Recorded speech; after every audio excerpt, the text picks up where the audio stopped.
গল্পের দেশে আপনাদের নিয়ে যেতে আমরা আবার তৈরি।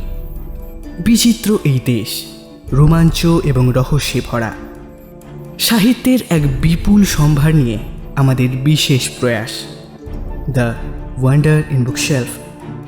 থাকবে বাংলা ও বিশ্ব সাহিত্যের ঝুলি থেকে বাছাই করা কিছু গল্প।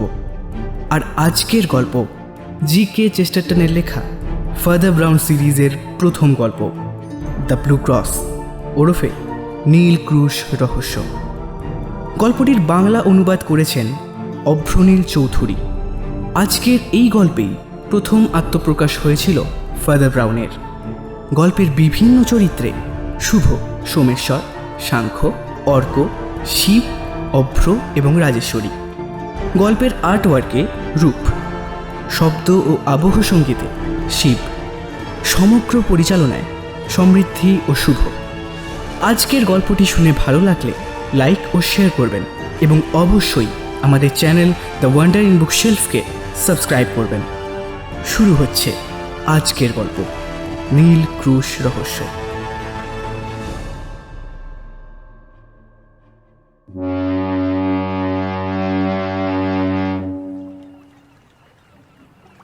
ঝকঝকে নীল আকাশ আর মিষ্টি রোদ্দুর মেশানো সকালে জাহাজ এসে ভিড়ল হারুইচের ঘাটে। পিলপিল করে বেরিয়ে এলো একদল মানুষ। আর এদের মধ্যেই এমন একজন আছেন যাকে আলাদা করে এই ভিড়ের মাঝে খুঁজে বের করা কঠিন, কারণ তার চেহারায় আলাদা তেমন কোনো ছাপই নেই যা অতি সহজে মানুষের দৃষ্টি আকর্ষণ করে। পরনে তার ছুটির আমেজের হালকা পোশাক, সিলভার কোট, সাদা ওয়েস্টকোট আর নীলচে রিবন বাঁধা সিলভার হ্যাট। গায়ের রং ফ্যাকাশে, মিশকালো ঘন স্প্যানিশ দাড়ি, চোখ মুখে অফিসার সুলভ একটা গম্ভীর ভাব স্পষ্ট। বাম হাতে একটা সিগারেট, মাঝে মাঝে তাতে অলস ভঙ্গিমায় সুপ টান দিচ্ছেন। এইসব দেখে কোনোভাবেই বোঝার উপায় নেই যে তার এই সিলভার কোটের নিচে লুকিয়ে আছে গুলি ভর্তি রিভলভার। ওয়েস্টকোটের নিচে পকেটে রয়েছে পুলিশের কার্ড, আর ওই সিলভার হ্যাটের আড়ালে ঢাকা আছে ইউরোপের অন্যতম শ্রেষ্ঠ মাথা। ইনি আর কেউ না, পৃথিবী বিখ্যাত ডিটেকটিভ ভ্যালেন্টিন, প্যারিস পুলিশের প্রধান কর্মকর্তা। ব্রাসেলস থেকে লন্ডনে তার আগমনের কারণ এই শতাব্দীর সবচেয়ে বুদ্ধিমান ও চালাক মানুষটিকে গ্রেপ্তার করার জন্য। অবশ্য অপরাধ জগতের শিরোমণিও বলা চলে তাকে। তার নাম ফ্ল্যাম্বো, যে এখন লুকিয়ে আছে ইংল্যান্ডে, এই লন্ডন শহরে। তিনটে দেশের পুলিশ তাকে তন্ন তন্ন করে খুঁজছে। গেন্ট থেকে ব্রাসেলস আর ব্রাসেলস থেকে হল্যান্ডের হুক অবধি কোনো জায়গাতেই তাকে আয়ত্তের মধ্যে আনা যায়নি। কিন্তু ডিটেকটিভ ডিপার্টমেন্ট সন্দেহ করছে যে লন্ডনের ক্রিসমাসের অনুষ্ঠানের ভিড় ও ব্যস্ততার মধ্যেই সে গা ঢাকা দেবে হয়তো কোনো এক পাদ্রির বেশে। অবশ্য এই সন্দেহই। ফ্ল্যাম্বোর ব্যাপারে সঠিক কোনো তথ্য কারোর কাছেই নেই, স্বয়ং ভ্যালেন্টিনের কাছেও না। যদিও অপরাধ জগতের এই প্রবাদ পুরুষটি অবশ্য বেশ কয়েক বছর ধরেই তার উপদ্রব বন্ধ রেখেছে। মানুষ যেন হাঁপ ছেড়ে বেঁচেছে তার সাথে। কিন্তু তার এই কর্মজীবনের মাঝামাঝি সময় তার শিল্পের খ্যাতি অনেক দূর অবধি ছড়িয়েছিল, যা কাইজারের থেকে কোনো অংশে কম নয়। নিয়মিত নিউজপেপারে ছাপা হতো তার এক একটি অপরাধ, আর তার সাথেই সবাইকে বুড়ো আঙুল দেখিয়ে চোখে ধুলো দিয়ে তার পালিয়ে যাওয়ার নানা গল্প। দানবাকৃতি চেহারার সাথে তার গায়ের জোর নিয়েও নানা কাহিনী শোনা যায়।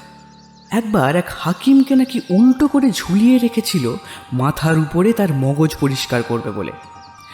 আর একবার তো কায়দা করে 2 হাতে 2 পুলিশকে বগল দাবা করে ছুট দিয়েছিল রুদার রিভ্যালি ধরে। কিন্তু আইনের চোখে বারবার ধুলো দিলেও সে কখনো রক্তপাত বা তার দৈহিক শক্তির অপপ্রয়োগ করেনি, কেবল লোক ঠকিয়েছে তার ক্ষুরোধার তীক্ষ্ণ বুদ্ধির জোরে। তার করা প্রতিটি অপরাধেই এমন সব নতুন পদ্ধতির প্রয়োগ সে করত যে প্রতিটি নিয়েই এক একটি বই লেখা চলে। একবার তো লন্ডন শহরের বুকে দুধের ব্যবসা শুরু করেছিল, দ্য গ্রেট টাইরোলিন ডেয়ারি কোম্পানি। এই কোম্পানির না ছিল গরু, না ছিল দুধের গাড়ি, আর না ছিল দুধ, কিন্তু ছিল প্রায় 1000 খানেক খদ্দের। অন্য লোকের দরজার সামনে রাখা দুধের ক্যান তুলে নিয়ে সে দিত তার খদ্দেরদের। আরেকবার তো কোন এক মহিলার চিঠিপত্রের ওপর পুলিশের কড়া নজরদারি সত্ত্বেও আনুবীক্ষণিক আকারে তোলা চিঠির ফটোগ্রাফের সাহায্যে সেই মহিলার সাথে যোগাযোগ রেখেছিল সে। তবে বেশিরভাগ সময়ই ফ্ল্যাম্বো তার কাজ হাসিল করত তার তীক্ষ্ণ বুদ্ধির জোরে। তার এক একটি ঘটনা শুনলে সত্যিই তাক লেগে যায়। একবার তো কোনো এক যাত্রীকে ফাঁদে ফেলবে বলে রাতারাতি রাস্তার সব বাড়ি নম্বর প্লেট পাল্টে ফেলেছিল। কখনো বা রাস্তার মোড়ে মোড়ে বসিয়ে রেখেছিল ভুয়ো লেটার বক্স, যাতে লোকে ভুল করে আসল লেটার বক্স ভেবে তাতে মানি অর্ডার ফেলে। সর্বোপরি ফ্ল্যাম্বো শুধুমাত্র তার বুদ্ধির ওপর ভর করে একের পর এক কীর্তিকলাপ করে গেছে। বিশাল দানবাকৃতি তার চেহারা হওয়া সত্ত্বেও ফড়িংয়ের মতো অনায়াসে লাফিয়ে উঠে যেত বড় বড় সব গাছে, আর চোখের পলক ফেলার আগেই মিলিয়ে যেত বানরের মতো। এবার এই ফ্ল্যাম্বোকে খুঁজে বের করতে পারলেও খুব সহজে যে কার্যসিদ্ধি হবে না তা ভ্যালেন্টিন আগে থেকেই খুব ভালো করে জানেন। কিন্তু কিভাবে খুঁজে পাবেন তিনি এই চতুর্বুদ্ধি সম্পন্ন মানুষটিকে? এই ভেবেই সারা হচ্ছিলেন ডিটেকটিভ ভ্যালেন্টিন। ফ্ল্যাম্বো ছদ্মবেশ ধরতে ওস্তাদ ঠিকই, কিন্তু তার ওই সুদীর্ঘ চেহারা তো আর লুকোনো সম্ভব নয়। তাই লম্বা কাউকে সন্দেহজনক দেখলেই ভ্যালেন্টিন তাকে গ্রেপ্তার করতে পিছুপা হবেন না বলেই স্থির করলেন। তা সে রাস্তার আপেল বিক্রেতাই হোক, বা সেপাই হোক, কিংবা সম্ভ্রান্ত কোনো মহিলাই হোক না কেন। কিন্তু জাহাজে তার সহযাত্রীদের মধ্যে সেরকম লোক তো কাউকে চোখে পড়েনি তার, আর এই ট্রেনেতেও তেমন কেউ নেই।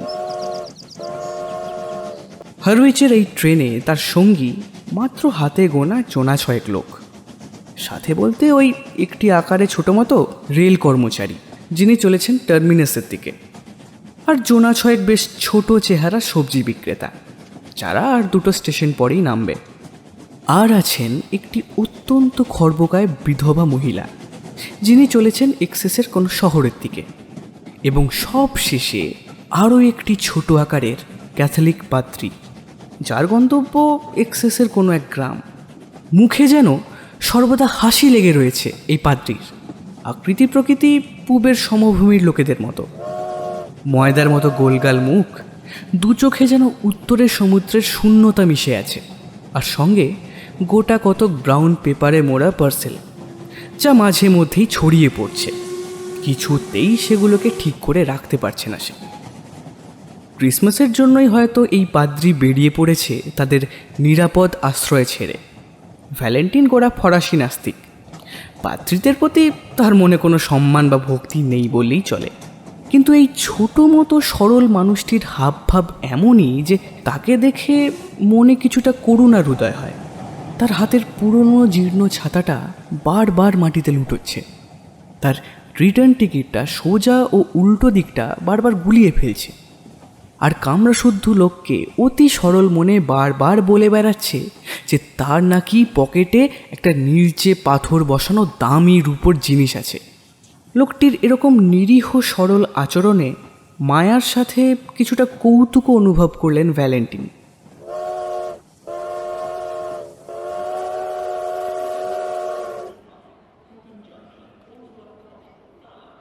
টটেনহামের ট্রেন স্টেশনে থামলে নামার সময় যখন সেই পাদ্রী ভদ্রলোক তার ছাতাটা ভুলে গিয়ে আবার নিতে এলো, খোশ মেজাজে তাকে একটু সাবধান করে ভ্যালেন্টিন বললেন, ফাদার, আপনার ওই দামি জিনিসটার কথা সবাইকে তো খুলে বলবেন না, দিনকাল তো বিশেষ ভালো নয়, তাই আর কি। হ্যাঁ হ্যাঁ। তবে এত কিছুর মধ্যেও ভ্যালেন্টিনের চোখ কিন্তু আশেপাশের সবাইকে ভালোভাবে পর্যবেক্ষণ করছে। 6 ফুটের বেশি দীর্ঘ চেহারা মানুষের সন্ধানে তার দৃষ্টি খুবই সতর্ক হয়ে আছে। ভালো করে চারিদিকে চোখ বুলিয়ে লিভারপুল স্টেশনে নামলেন ভ্যালেন্টিন। স্কটল্যান্ড ইয়ার্ডে তার বেশ কিছু দরকারি কাজ সেরে ফেলে পকেট থেকে সিগারেট বার করে তাতে আগুন ধরিয়ে বেরিয়ে পড়লেন।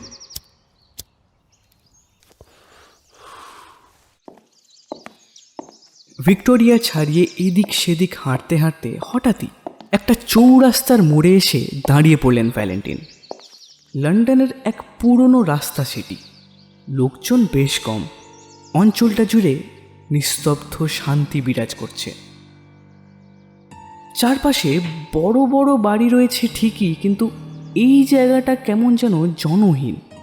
ঠিক মাঝখানে তার প্যাসিফিক সমুদ্রের নির্জন কোনো দ্বীপের মতো একটা ছোট্ট সবুজ বাগান। চৌমাথার একটা দিক একটু উঁচু মতো, আর ঠিক সেদিকটায় বাড়িগুলোর মাঝে দাঁড়িয়ে একটা সুন্দর রেস্তোরাঁ। ছোট ছোট সব বাহারি গাছ আর হলদে সাদা পর্দা দিয়ে সাজানো রয়েছে রেস্তোরাঁটি, বেশ ছিমছাম সাজানো গোছানো। রাস্তা দিয়েই একটা সরু সিঁড়ি উঠে গিয়েছে তার সদর দরজা অবধি। এরকম অবশ্য লন্ডনের অনেক জায়গাতেই চোখে পড়ে। ওই হলদে সাদা সুসজ্জিত পর্দাটার দিকে তাকিয়ে থাকলো ভ্যালেন্টিন। পকেট থেকে আবার একটা সিগারেট বের করে আগুন সহযোগে টানতে থাকলো। অপ্রত্যাশিত ঘটনারা যতই অপ্রত্যাশিত হোক, জানি না কেন, তবু তারা ঘটে। ভ্যালেন্টিন একজন কট্টর ফরাসি ও নিখাদ মেধা তার। যান্ত্রিকতার কোনো ছাপ নেই তার মধ্যে। মন তার একধারে চিন্তাশীল এবং ঋজু।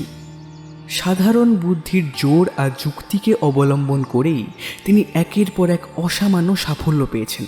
হয়তো যুক্তির মূল্য বোঝেন বলেই যুক্তির সীমারেখাও জানেন।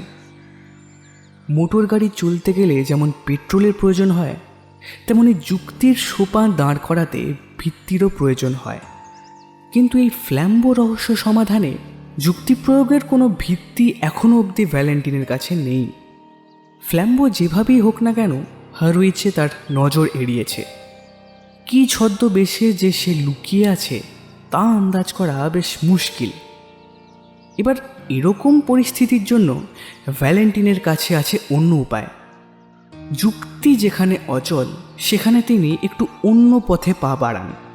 কোনো ব্যাংকে, থানায় বা আড্ডাখানায় খোঁজ না করে বরং তিনি নজর রাখেন খালি বাড়ির দিকে, অলিতে গলিতে, আবর্জনার গাদায় ঘুরে বেড়ান।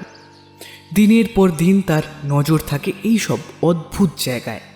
হঠাৎ যদি কোনো কিছুতে তার নজর আটকে যায়, তাহলে তার শিকারও হয়তো তারই টানে থমকে দাঁড়িয়ে থেকে থাকবে। আর সেই শিকারকে অনুসরণ করার জন্য হয়তো সেটাই তার শ্রেষ্ঠ জায়গা। ওই ধাপে ধাপে উঠে যাওয়া সিঁড়ি আর রেস্তোরাঁর নির্জন সাবেকিয়ানা, এই সব কিছু মিলিয়ে কেমন এক অদ্ভুত রকম হালকা সন্দেহের আঁচ এলো ভ্যালেন্টিনের মনে। তাই তিনি ঠিক করলেন যে এখান থেকেই তিনি তার কাজ শুরু করবেন। সিঁড়ি বেয়ে উপরে উঠে জানালার ধারে একটা টেবিলে বসে তিনি অর্ডার করলেন। একটা ব্ল্যাক কফি। সকাল গড়িয়ে বেলা পড়েছে। আগের খদ্দেরদের খাবারের কিছু গুঁড়ো অংশ টেবিলের ওপর পড়ে রয়েছে। সেদিকে চোখ পড়তেই তার মনে পড়ল যে সকাল থেকে আজ তার ব্রেকফাস্ট খাওয়া হয়নি। তাই কফি এলে একটা ডিমের পোচের অর্ডার দিয়ে কফিতে চিনি গুলতে লাগলেন। মন কিন্তু তখনও সেই ফ্ল্যাম্বোর ওপরেই পড়ে আছে তার। অতীতে ফ্ল্যাম্বো বেশ কয়েকবার পালিয়েছে তার নাগাল থেকে, কখনো সামান্য নেল কাটারের সাহায্যে, কখনো বাড়িতে কায়দা করে আগুন লাগিয়ে। আসলে বুদ্ধির বিচারে অপরাধীর একটা মস্ত বড় সুবিধে আছে, কারণ অপরাধীর ভূমিকা শিল্পী, আর সেখানে গোয়েন্দার ভূমিকা সমালোচকের। এইসব নানা জিনিস ভাবতে ভাবতে কফির কাপে চুমুক দিতেই কাপটা টেবিলে ঠকাস করে নামিয়ে রাখলেন তিনি। চিনির বদলে তিনি কফিতে নুন গুলে ফেলেছেন। চিনির বাটিটার দিকে ভালো করে তাকিয়ে দেখলেন ভ্যালেন্টিন, যেটা থেকে চিনি ভেবে সাদা নুন কাপে ঢেলেছেন তিনি। সাধারণ চিনির বাটি দেখতে যেমন হয়ে থাকে ঠিক তেমনই, কিন্তু তবে এতে চিনির বদলে নুন রাখা কেন? তার নজর গেল টেবিলে রাখা একজোড়া নুনদানির দিকে। আচ্ছা, এ দুটোতেও উল্টোপাল্টা কিছু নেই তো? ভালো করে নুনদানিটা পর্যবেক্ষণ করে দেখলেন সেটা চিনি। নতুন এক আগ্রহ নিয়ে চারিদিকে তাকিয়ে দেখলেন ভ্যালেন্টিন। কে সেই শিল্পী যে এখানে নুন আর চিনি উল্টোপাল্টা করে রেখে যায়? আর কি কি চিহ্ন রেখে গেছে সে? চারিদিকটা চোখ বুলিয়ে সাদা দেওয়ালে বাদামি রঙের ভিজে কিছু গড়িয়ে পড়া দাগ ছাড়া আর কিছুই চোখে পড়ল না তার। সমস্ত জায়গাটাই বেশ পরিষ্কার পরিচ্ছন্ন, ছিমছাম। টেবিলে রাখা ঘণ্টা বাজিয়ে বেয়ারাকে ডাকলেন তিনি। Waiter, waiter! উস্কো খুস্কো চুল আর ঘুম জড়ানো চোখে হাজির হলো বেয়ারা। ভ্যালেন্টিনের মনে রসবোধের অভাব নেই। অন্য কিছু না বলে চিনির বাটিটার দিকে নির্দেশ করে তিনি বললেন, এই বাটিটা থেকে একটু চিনি টেস্ট করে দেখো তো দেখি। আমি? তুমি। বাটি থেকে একটু চিনি মুখে দিতেই ফল হলো আশাতীত। এক ছটকাতেই ঘুম ভেঙে গেল তার। কি সকাল সকাল খদ্দেরদের সঙ্গে তোমরা এইরকমই আর কি করে থাকো নাকি? জিজ্ঞেস করলেন ভ্যালেন্টিন। চিনি আর নুনদানি উল্টোপাল্টা করে দিয়ে তোমরা কি মজা দেখছো? আমতা করে বেয়ারা বোঝানোর চেষ্টা করতে লাগলো। এক্সট্রিমলি সরি স্যার, বিশ্বাস করুন আমরা এটা ইচ্ছে করে করিনি, হয়তো ভুলবশত হয়ে গেছে। Extremely sorry sir. তারপর কিছুটা হতভম্বের মতোই মাঝে মাঝে চিনি আর নুনদানিটা তুলে তুলে দেখতে থাকলো সে। সব শেষে আর থাকতে না পেরে ছুটে গিয়ে ডেকে আনলো রেস্তোরাঁর মালিককে। চিনি আর নুনদানি পরীক্ষা করে মালিকেরও চোখ ছানা বড়া। কিন্তু হঠাৎই কি যেন মনে পড়ে তাড়াতাড়ি কথা বলতে গিয়ে কথা জড়িয়ে এলো বেয়ারার। মনে পড়েছে, এটা মনে হচ্ছে এটা ওই দুই পাদ্রিরই কাজ। দুই পাদ্রি? হ্যাঁ স্যার, ওই দুই পাদ্রি, সেই যারা দেওয়ালে সুপের বাটিটা ছুঁড়ে মেরেছিল। দেওয়ালে স্যুপ ছুঁড়ে মেরেছিল? অবাক হয়ে তাকালো ভ্যালেন্টিন। সাদা দেওয়ালটায় বাদামি দাগটার দিকে আঙুল দেখিয়ে বেয়ারা বলল, হ্যাঁ, ওই দেওয়ালে। প্রশ্নের ভঙ্গিতে ভ্যালেন্টিন তাকালেন রেস্তোরাঁর মালিকের দিকে।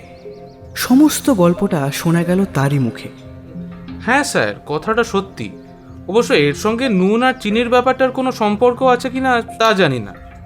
আজ সকালে দোকান খোলার সাথে সাথেই দুই পাদ্রী এসে বসে স্যুপের অর্ডার দিলেন।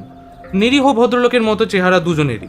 খাওয়া শেষ করে দুজনের মধ্যে একজন বিল মিটিয়ে দিয়ে বেরিয়ে গেলেন, আর অন্যজন খানিকটা ওই হাবাগোবা ধরনের।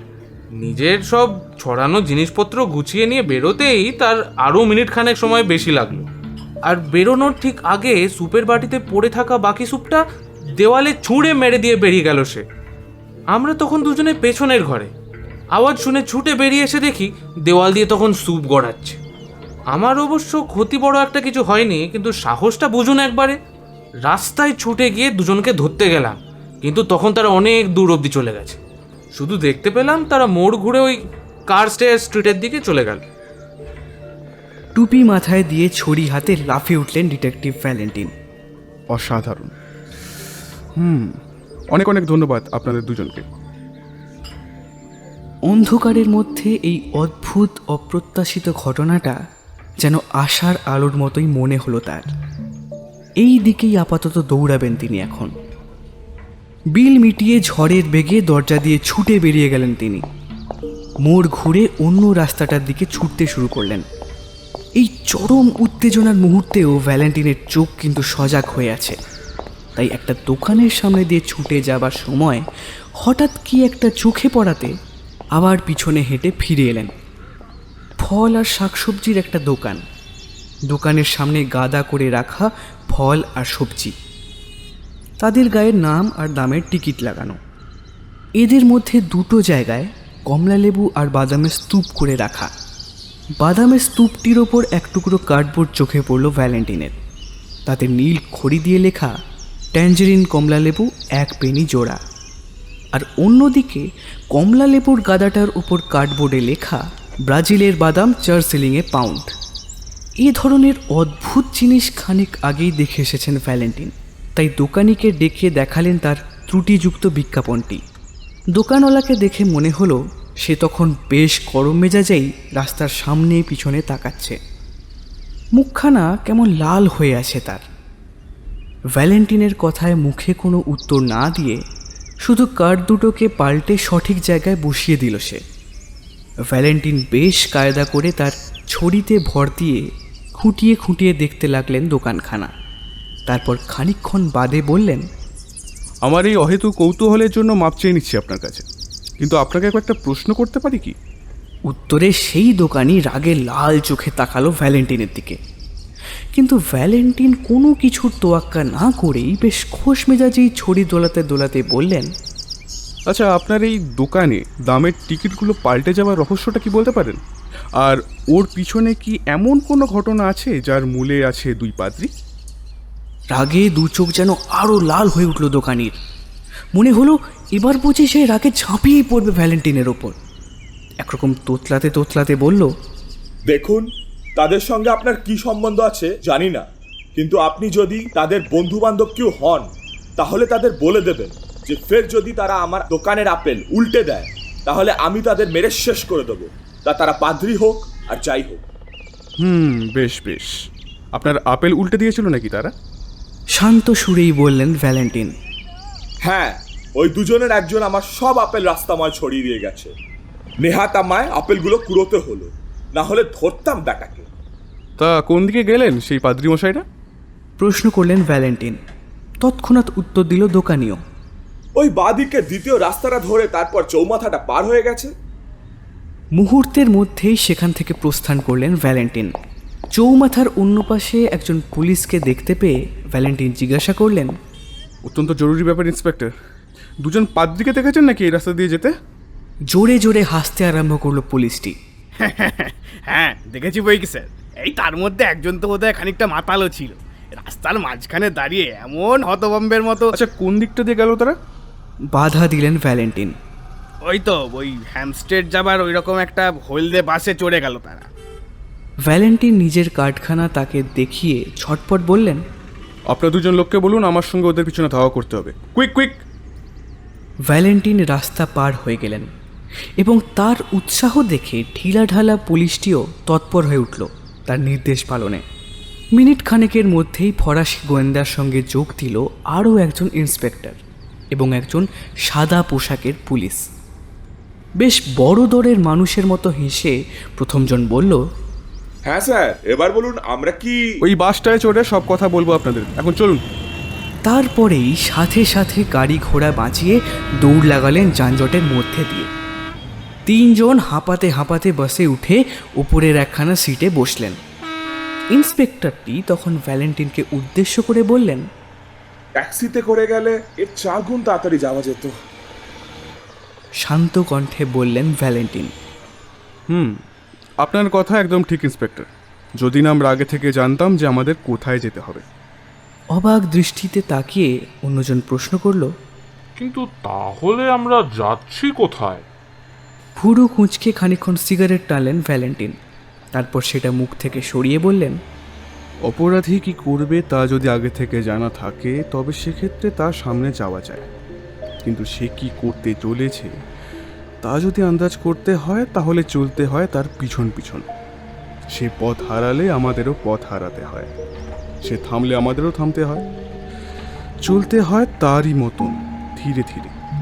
তবেই হয়তো সে যা করতে চলেছে তা আমার নজরে পড়তে পারে। তাই আমাদের এখন কাজ অদ্ভুত কিছুর জন্য অপেক্ষা করে শুধু চোখ খোলা রাখা, বুঝলেন? অদ্ভুত কোনো কিছু মানে ঠিক কি বলতে চাইছে? প্রশ্ন করল ইন্সপেক্টর।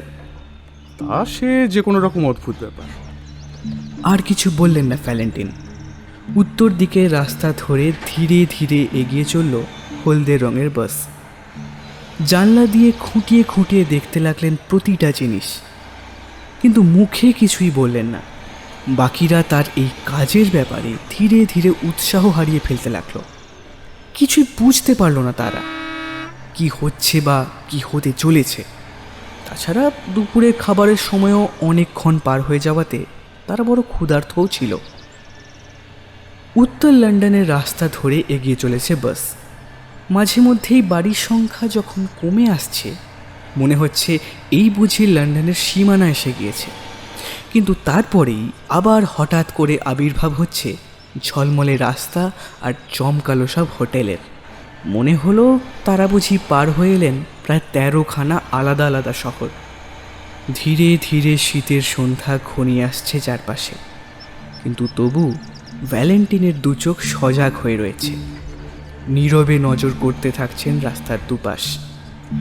ক্যামডেন শহর পেরিয়েও যখন বাস আরও এগিয়ে চলল, তখন বাকি দুই পুলিশ কর্মী প্রায় ঘুমিয়ে পড়েছে।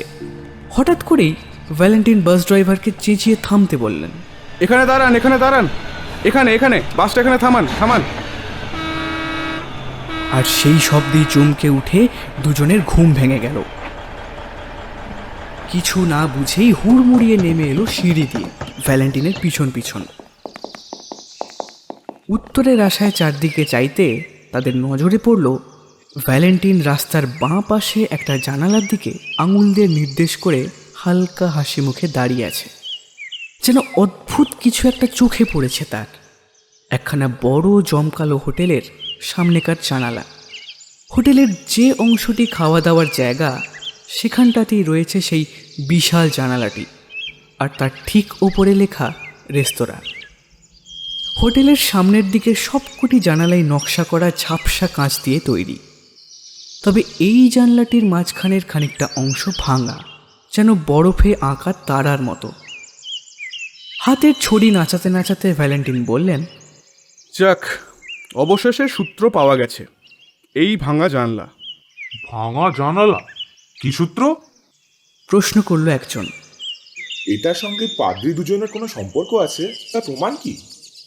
শান্ত কণ্ঠে ভ্যালেন্টিন বললেন, প্রমাণ? এটার সাথে ওদের কিছু সম্পর্ক আছে কি নেই তা এখন জানা নেই, কিন্তু আমাদের এখন এইসব ছোটোখাটো সূত্র ধরেই এগোতে হবে। এখন এ ধরনের বিচিত্র অপ্রাসঙ্গিক ঘটনার পিছনে দৌড়ানো ছাড়া আমাদের কোনো উপায় নেই। চলুন যাওয়া যাক।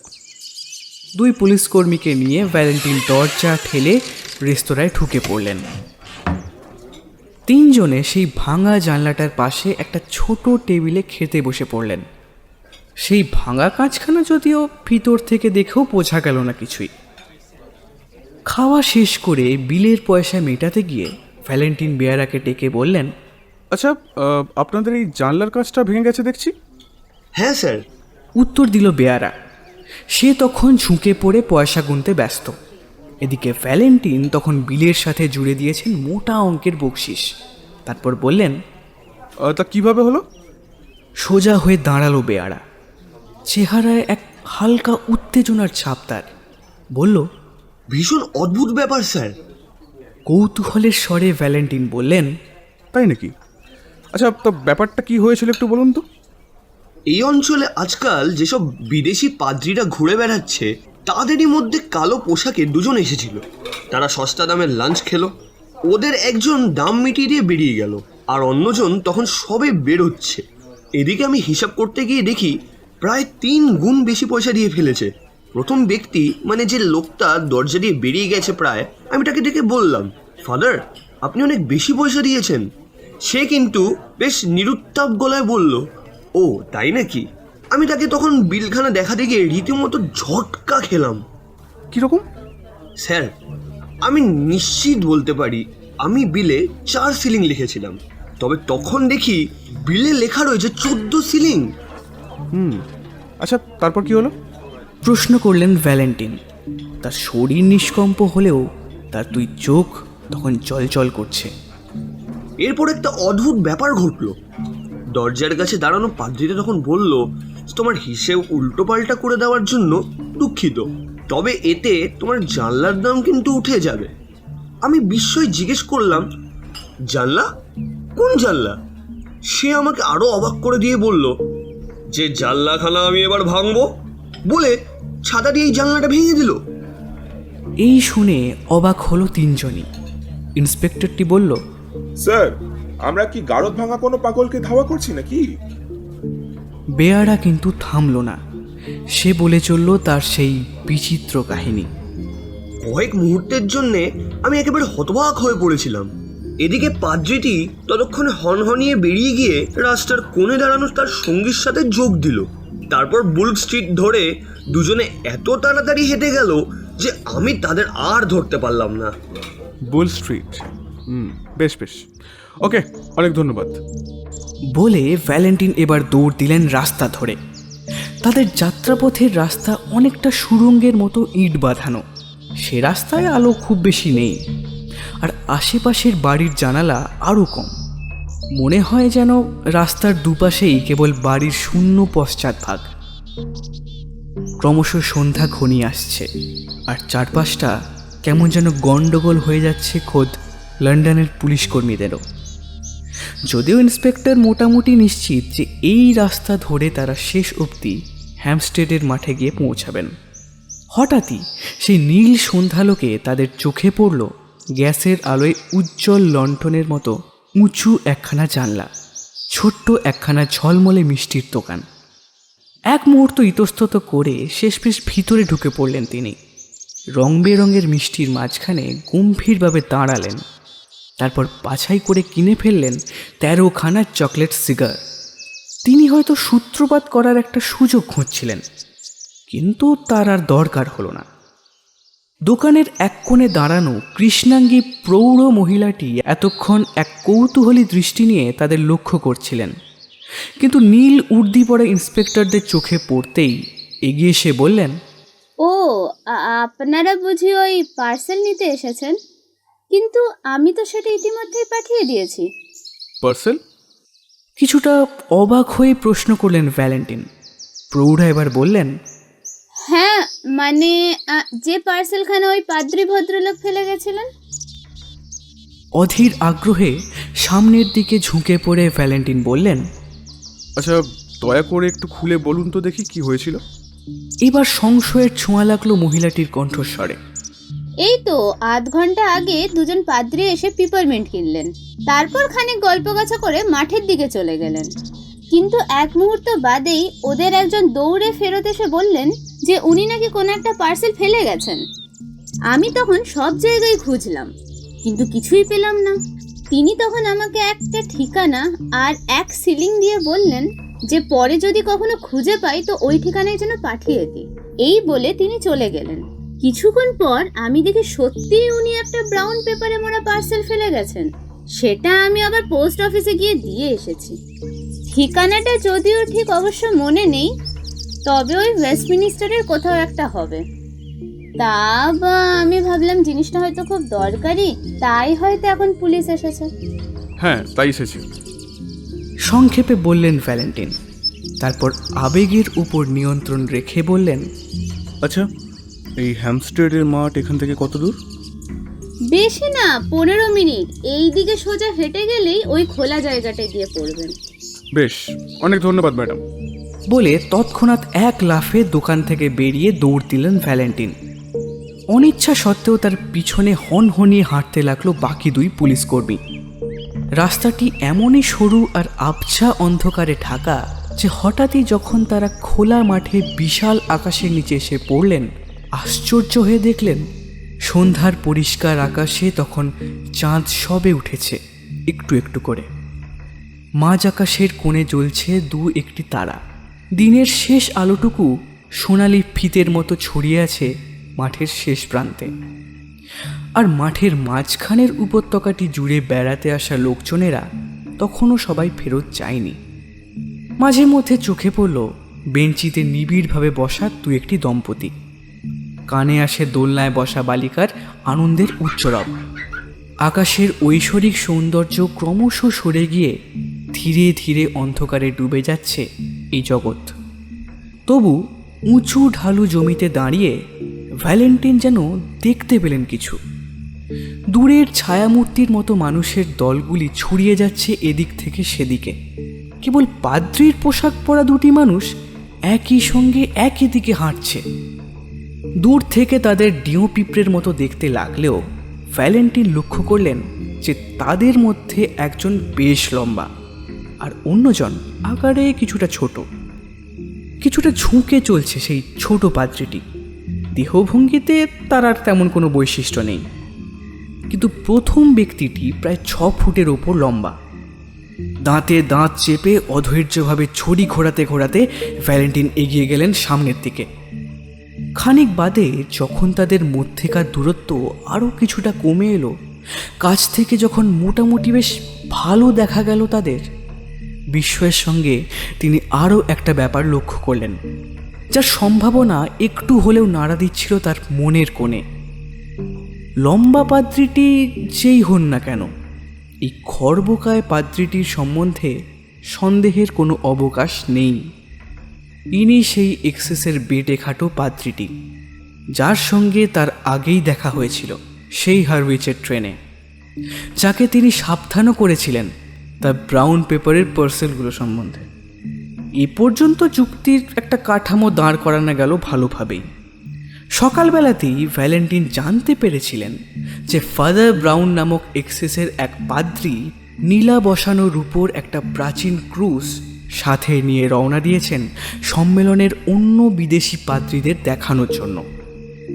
তার মানে সকালের ট্রেনে দেখা এই আনাড়ি লোকটি ফাদার ব্রাউন, তাতে কোনো সন্দেহ নেই।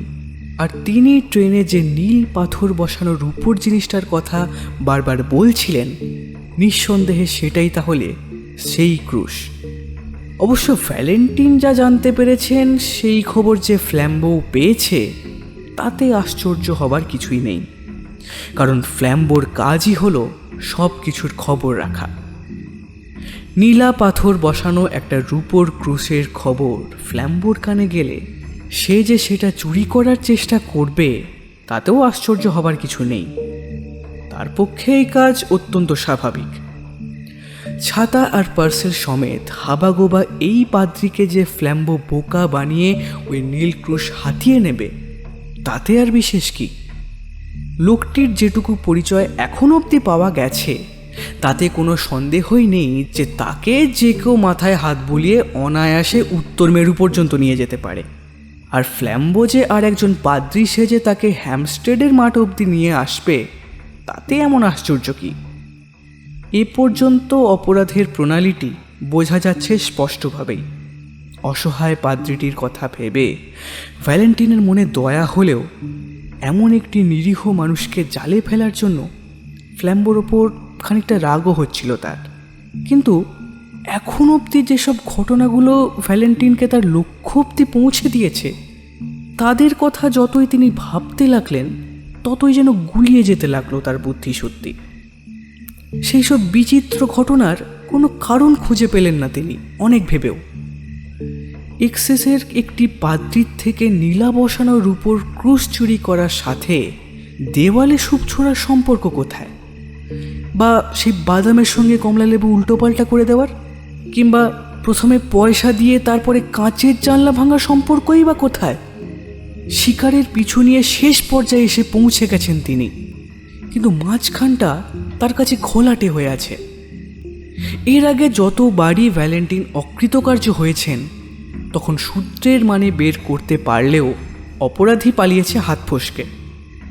কিন্তু এখানে অপরাধী তার হাতের মুঠোয়, অথচ সূত্রগুলো সাদা ধোঁয়াশার মধ্যেই থেকে গেছে। সামনের দুই পাদ্রী তখন একটা উঁচু টিলার গা বেয়ে উঠছে। কথোপকথনে দুজনেই ব্যস্ত, তাই হয়তো তাদের নজর পড়ছে না তারা চলেছে কোন দিকে। কিন্তু এটা কোনো সন্দেহই নেই যে তারা পাড়ি দিয়েছে মাঠের সবচাইতে নির্জন নীরব এলাকাটির দিকে। ধীরে ধীরে ভ্যালেন্টিন ও তার দল তাদের আরও কাছাকাছি এলো। অবশেষে দূর থেকে শোনা গেল তাদের কথোপকথনের আওয়াজ। কোনো শব্দ পরিষ্কার করে শোনা না গেলেও জোর গলায় যুক্তি কথাটা শোনা গেল বেশ কয়েকবার। মাঝে খানিকটা উঁচু ঢালু জায়গায় ঝোপঝাড়ের মধ্যে তারা হারিয়ে ফেললেন তাদের লক্ষ্য দুই পাদ্রীকে। আরও মিনিট 10 পর আবার দেখতে পেলেন তাদের। অবশেষে তারা পৌঁছালেন একটা উঁচু টিলার মাথায়। নিচে তার মুক্ত মঞ্চের মতো ছড়ানো বর্ণময় সূর্যাস্তের নির্জন প্রতিচ্ছবি। এরকম জনহীন মনোরম জায়গাটির একটি গাছের নিচে পাতা রয়েছে একটি জরাজীর্ণ কাঠের বেঞ্চি, আর তার উপরে বসে গুরুগম্ভীর সব বিষয়ের আলোচনায় ব্যস্ত সেই দুই পাদ্রী। পশ্চিম আকাশে তখনও হালকা লেগে রয়েছে সোনালি আলোর আভা।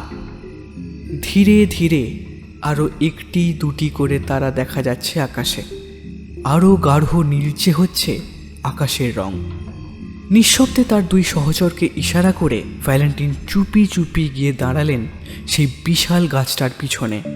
নিস্তরঙ্গ নিস্তব্ধতার মধ্যে এই প্রথম কানে এলো দুই বিচিত্র পাদ্রীর কণ্ঠস্বর। 2-4 মিনিট তাদের কথা শোনার পর যেন একটু দমে গেল তার মন। তিনি বোধহয় এই 2 ইংরেজ পুলিশকে এত কষ্ট করে রাতের বেলা খামোখাই মাঠে ঘাটে দৌড় করিয়েছেন, কারণ এই 2 পাদ্রী কথা বলছেন আর 5 জন পাদ্রীদের মতোই। বেঞ্চিতে বসে ভক্তি ভরে তারা আলোচনা করছেন ধর্মতত্ত্বের উচ্চ সব বিষয় নিয়ে। এক্সেসের খুদে পাদ্রীটির কথাবার্তা সাদামাটা। তিনি কথা বলছেন আকাশের সবে ওঠা তারাগুলোর দিকে তার গোলাকার মুখখানি তুলে, আর অন্যজন কথা বলছেন মাথা নিচু করে মাটির দিকে তাকিয়ে, যেন আকাশের দিকে তাকানোর অধিকার পর্যন্ত তার নেই। সেসব কথাবার্তা কোনো ইটালীয় মঠ বা স্প্যানীয় ক্যাথিড্রালে শুনতে পাওয়া সাধারণ ধর্মালোচনার মতোই নিরীহ। প্রথমে ভ্যালেন্টিনের কানে এলো ফাদার ব্রাউনের বলা কোনো কথার শেষাংশ। স্বর্গরাজ্যের অধঃপতন সম্ভব নয় বলে মধ্যযুগে এই কথাই বোঝানো হয়েছিল। নিচু করে মাথা নাড়িয়ে তার কথায় সম্মতি জানালেন লম্বা পাদ্রী। হ্যাঁ, এসব আধুনিক বিধর্মীরা এখন যুক্তিরই দোহাই দেয়, কিন্তু এসব লক্ষ কোটি পৃথিবীর দিকে তাকিয়ে মনে হয় যে হয়তো আমাদের মাথার উপর আছে এমন সব অভূতপূর্ব জগৎ যেখানে যুক্তি দিয়ে কোনো উত্তরই পাওয়া সম্ভব নয়। না না, বললেন অন্যজন, যুক্তি সবেতেই আছে। পৃথিবীর শেষ সীমানা অবধি যুক্তির রাজত্ব।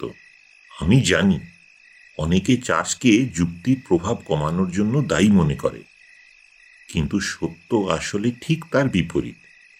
এই পৃথিবীতে একমাত্র চার্চই বলে যে যুক্তির স্থান হলো চূড়ান্ত, এবং একমাত্র চার্চই একথা বলে যে স্বয়ং ঈশ্বরও বদ্ধ এই যুক্তির কাঠামোতে।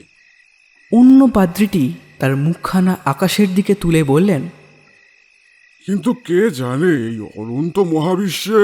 অনন্ত শুধু তার অস্তিত্বটুকুই। ঘুরে দাঁড়িয়ে জবাব দিলেন খর্বকায় পাদ্রী। কিন্তু যুক্তির রাজ্যের বাইরে যাবার পক্ষে তা কখনোই অনন্ত নয়।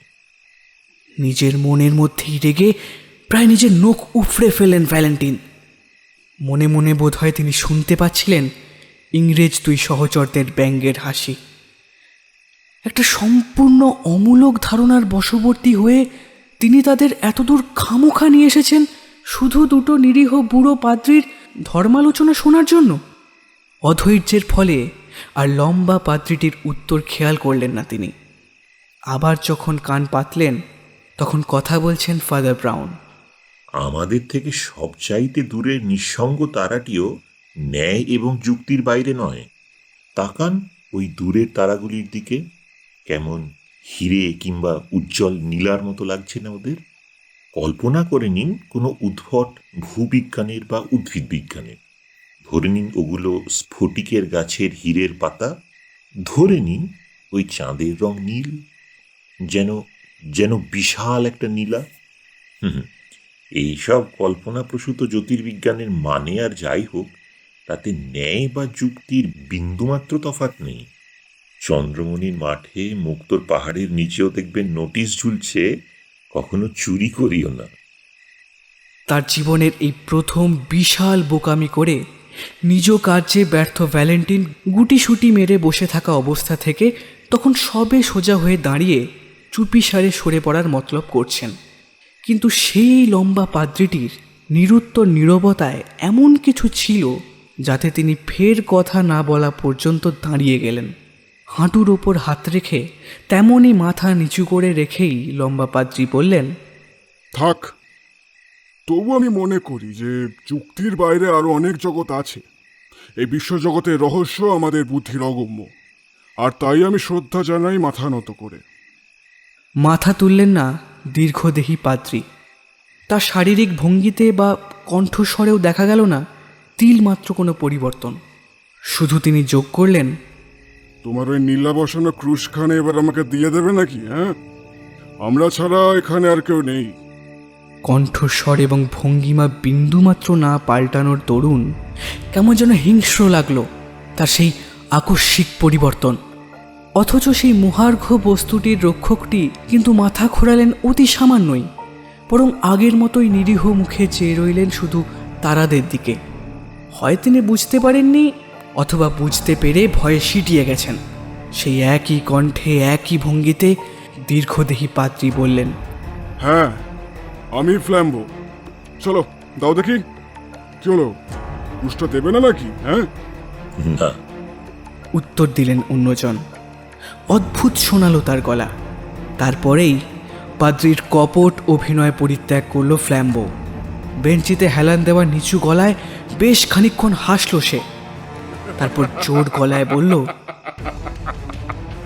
না ফাদার, ঠিকই বলেছ, তুমি ওটা আমায় দেবে না। বলবো কেন দেবে না? ওটা ওটা আমারই বুক পকেটে রয়েছে। ফাদার ব্রাউন যেন হতবুদ্ধির মতো তাকালেন তার দিকে, কিন্তু তারপরেই হালকা হেসে বললেন, না, তুমি ঠিক জানো না। চিৎকার করে উঠল ফ্ল্যাম্বো। সত্যি? তুমি দেখছি আচ্ছা উজবুক। হ্যাঁ ফাদার, আমি ঠিকই জানি। আমি আগে থাকতে একটা নকল পার্সেল বানিয়ে রেখেছিলাম, তা এখন তোমার কাছে সেই নকলখানা রয়েছে, আর আমার কাছে আছে সেই আসলটা। পুরনো কায়দা ফাদার ব্রাউন, পুরনো কায়দা। হ্যাঁ, সে ঠিকই বলেছ। বললেন ফাদার ব্রাউন। হাত বোলালেন মাথার চুলে। আগের মতোই শান্ত তার ব্যবহার। এরকমটা আগেও শুনেছি। অপরাধ জগতের চূড়ামণিটি কিন্তু এবার কৌতূহলে ঝুঁকে পড়ল ক্ষুদে গ্রাম্য পাত্রীটির ওপর। কি? তুমি শুনেছ? কোথা থেকে শুনলে? তার নাম তো বলতে পারবো না তোমাকে। সে খুব অনুতাপী তার পূর্বের কাজের জন্য। 20 বছর ধরে নকল পেপারের পার্সেল পাল্টে বেশ সচ্ছল অবস্থাতেই কাটিয়েছে সে। তাই তোমায় যখন সন্দেহ করতে আরম্ভ করলাম, সেই মানুষটির কায়দাটার কথা মনে পড়ে গেল। এবার উত্তেজিত হয়ে পড়ল ফ্ল্যাম্বো। হ্যাঁ, কি? আমাকে সন্দেহ করতে আরম্ভ করলে? এই ফ্ল্যাম্বোকে? তোমার এত বুদ্ধি নাকি যে এই খালি মাঠে তোমায় টেনে আনলাম বলে তুমি আমায় সন্দেহ করতে আরম্ভ করলে?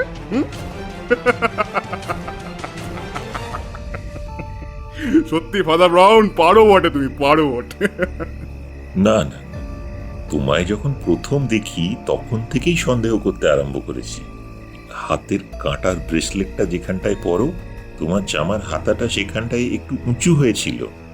হতভম্বের মতো ফ্ল্যাম্বো বলল, তুমি কোথা থেকে জানলে আমার হাতের কাঁটার ব্রেসলেটের কথাটা?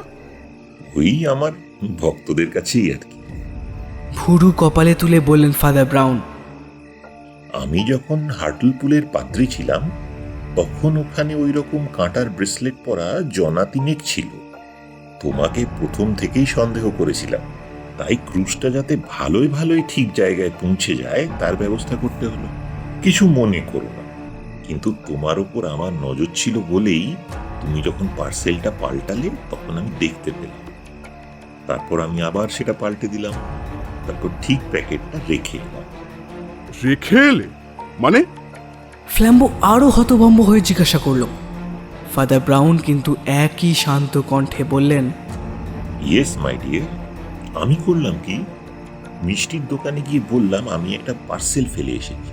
তারপর সেটা পেলে ফেরত পাঠানোর জন্য একটা ঠিকানা রেখে এলাম। কিন্তু আমি জানতাম আমি কোনো কিছুই ফেলে আসিনি। কিন্তু যখন দ্বিতীয়বার গেলাম, তখন সত্যি সত্যি ফেলে এলাম পার্সেলটা।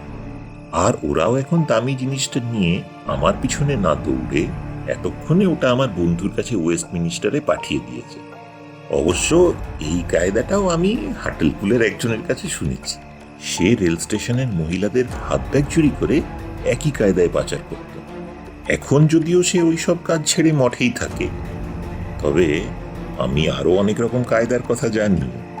আমরা তো পাদ্রী, তাই লোকে আমাদের এসে এসব কুকীর্তির কথা বলে যায়, বুঝলে কি? এক টানে ভিতরের পকেট থেকে একটা ব্রাউন পেপারের পার্সেল বের করে কুচি কুচি করে ছিঁড়ে ফেলল ফ্ল্যাম্বো। কিন্তু ছেঁড়া কাগজ আর শীষের টুকরো ছাড়া তার ভিতর থেকে কোনো কিছুই বেরোলো না। দৈত্যের মতো লাফিয়ে উঠে দাঁড়ালো সে, যেন এক প্রকার গর্জন করতে করতে বলল, আমি তোমার কথা বিশ্বাস করি না, আমি তোমার কথা বিশ্বাস করি না। তোমার মতো একটা হাবা গোবা বোকা ভোলা লোক ওই কাজ করতে পারে না, সেটা আমি বিশ্বাস করি না। ওটা তোমার কাছেই আছে, আমি জানি ওটা তোমার কাছেই আছে। আর তুমি যদি ওটা না দাও, তাহলে আমরা কিন্তু এখানে একা। তোমার কাছ থেকে এবার তাহলে জোর করেই ওটা কেড়ে নেবো আমি। তাই বলছি, ভালো ভালো দিয়ে দাও ওটা। না, দাঁড়িয়ে পড়লেন ফাদার ব্রাউন। তুমি জোর করে কেড়ে নিতে পারবে না, কারণ প্রথমত ওটা আমার কাছে নেই, আর দ্বিতীয়ত আমরা একা নই। কি? মাঝপথেই দাঁড়িয়ে গেল ফ্ল্যাম্বো। এবার আঙুল দিয়ে নির্দেশ করে ফাদার ব্রাউন বললেন, ওই গাছের পেছনে আছে দুজন পুলিশ আর এ কালের শ্রেষ্ঠ ডিটেকটিভ। এখন ওরা কি করে এখানে এলো জানতে চাও? আমি ওদের এখানে এনেছি। কি করে আনলাম? হ্যাঁ, তুমি জানতে চাইলে অবশ্য বলতে পারি। ঈশ্বর তোমার মঙ্গল করুন, কিন্তু অপরাধীদের সাথে কাজ করলে কয়েকটা ব্যাপার তো জানতেই হয়। সে যাই হোক, তো আমি তো পুরোপুরি নিশ্চিত হতে পারছিলাম না যে তুমি চোরই। এবার একজন পাদ্রীর অবমাননাই বা করি কি করে, তাই ভাবলাম তোমাকে পরীক্ষা করে দেখি তোমার স্বরূপ বুঝতে পারি কি। সাধারণত লোকে কফিতে নুন হলে কিন্তু হুলুস্থুল কাণ্ড বাঁধায়, তবে তা যদি না হয় তাহলে তার চুপ করে যাবার পিছনে নিশ্চয়ই কোনো কারণ থাকবে। আমি নুন আর চিনি পাল্টে দিয়েছিলাম, তুমি কিন্তু চুপ করেই রইলে। আবার বিলের পরিমাণ 3 গুণ বেশি হলে যে কেউ আপত্তি করবে। তবুও যদি সে পয়সা মিটিয়ে দেয়, তাহলে সে কোনো কারণে লোকের নজর এড়াতে চাইছে। আমি তোমার বিল পাল্টে দিলেও তুমি পুরো পয়সাই মিটিয়ে দিলে। ভ্যালেন্টিনের মনে হলো ফ্ল্যাম্বো বুঝি এবার বাঘের মতো লাফিয়ে পড়বে, কিন্তু তা না হয়ে কোনো মন্ত্রমুগ্ধ বলে হতভম্বের মতো দাঁড়িয়ে রইল সে। ফাদার ব্রাউন বলে চললেন, তা তোমার যা বুদ্ধি, তাতে তো তুমি পুলিশের জন্য সহজে কোনো সূত্র ছেড়ে যাবে না। তাহলে এবার অন্য কাউকেই সেই কাজ করতে হয়। তাই আমরা যেখানেই গেলাম এমন একটা গন্ডগোল বাঁধালাম যাতে লোকে সারাদিন আমাদের নিয়েই চর্চা করে। ক্ষতি বিশেষ কিছু করিনি। ওই সুপ ছুঁড়লাম, আপেল উল্টালাম আর জানলার কাঁচ ভাঙলাম, কিন্তু তাতে অবশ্য আমার এই ক্রুশখানা বেঁচে গেল। কি বলো? সেটা আপাতত রয়েছে ওয়েস্টমিনিস্টার। কিন্তু তোমার যা বুদ্ধি, তাতে করে তুমি আমাকে গাধার ফিস দিয়ে থামাতে পারতে। কি দিয়ে? প্রশ্ন করল ফ্ল্যাম্বো। হালকা হেসে ফাদার ব্রাউন বললেন, যা ভালো জিনিস, তুমি ও কায়দাটার কথা শুনোনি। তা না হলে এই কাজটা তুমি বেশ ভালোভাবেই করতে পারতে। আমি তাহলে তোমাকে ফুটকি দিয়েও থামাতে পারতাম। আমার পায়ে খুব একটা ভালো জোর নেই, কি না? এসব এসব কি বলছো? বলল ফ্ল্যাম্বো। এই কথায় বেশ অবাক হয়ে ফাদার ব্রাউন বললেন, সে কি? আমি ভেবেছিলাম তুমি ফুটকির কথা জানো। যাক বাবা, তোমার বেশি দূর অধঃপতন হয়নি তাহলে। এসব এসব উদ্ভট কায়দার কথা তুমি জানলে কি করে?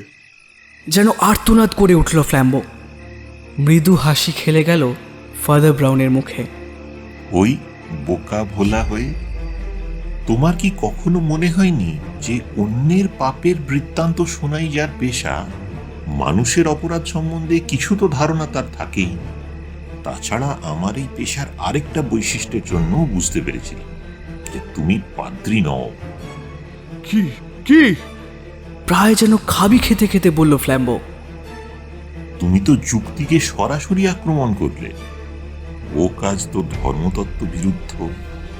তোমার যদি সত্যি ধর্ম নিয়ে জ্ঞান থাকতো তাহলে ওই কথা বলতে। পিছনে ফিরে নিজের জিনিসপত্র গোটানোর জন্য করতেই সন্ধ্যার অন্ধকার গাছের মাঝখান থেকে বেরিয়ে এলেন 3 পুলিশকর্মী। ফ্ল্যাম্বো স্বভাবের শিল্পী। হালকা হেসে ঝুঁকে সে সম্বর্ধনা জানালো ভ্যালেন্টিনকে। পরিষ্কার গলায় বললেন ভ্যালেন্টিন, আমায় সালাম করো না ফ্ল্যাম্বো, বরং চলো আমরা আমাদের দুজনের গুরুকে সালাম করি। কি? মাথার টুপি খুলে এক মুহূর্তের জন্য দাঁড়ালেন দুজনেই, আর হালকা হাসি হেসে উজ্জ্বল চোখে তার ছাতাখানা খুঁজতে লাগলেন ফাদার ব্রাউন।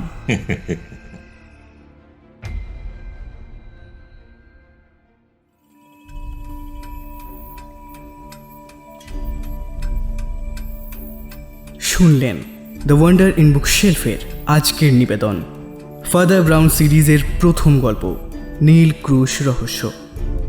গল্পে কথক ভ্যালেন্টিন এবং ফ্ল্যাম্বোর চরিত্রে শুভ, ফাদার ব্রাউনের চরিত্রে সোমেশ্বর, হোটেল ম্যানেজারের চরিত্রে সাংখ্য, পুলিশ ও দোকানির চরিত্রে অর্ক, মহিলা চরিত্রে রাজেশ্বরী, অন্যান্য চরিত্রে অভ্র ও শিব, গল্পের আবহ সঙ্গীতে শিব, আর্টওয়ার্কে রূপ, সমগ্র পরিচালনায় সমৃদ্ধি ও শুভ। গল্পটি শুনে ভালো লেগে থাকলে অবশ্যই আমাদের চ্যানেলকে সাবস্ক্রাইব করবেন এবং তার সাথে লাইক ও কমেন্ট করে আপনাদের বিভিন্ন মতামত আপনারা জানাবেন। ফিরে আসব খুব তাড়াতাড়ি নতুন এক গল্পের সাথে। শুনতে থাকুন দ্য ওয়ান্ডার ইন বুকশেলফ।